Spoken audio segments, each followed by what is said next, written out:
তারুণের উৎসব, খেলাধুলা, প্রাণ চাঞ্চল্য এবং জুলাই শহীদদের স্মরণে মাগুরা শুরু হয়েছে জুলাই শহীদ স্মৃতি মাগুরা প্রথম বিভাগ ক্রিকেট লীগ 2025।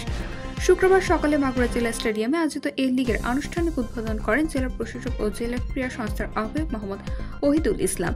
এই সময় বিশেষ অতিথি হিসেবে উপস্থিত ছিলেন বাংলাদেশ ক্রিকেট বোর্ডের পরিচালক জুলফিকার আলী খান, মাগুরা পুলিশ সুপার মিনা মাহমুদা, জেলা পরিষদের ভারপ্রাপ্ত প্রধান নির্বাহী কর্মকর্তা হাসিনা মমতাজ এবং জুলাই গণ অভ্যুত্থানে শহীদ হওয়া মাগুরা 10 পরিবারের সদস্যরা।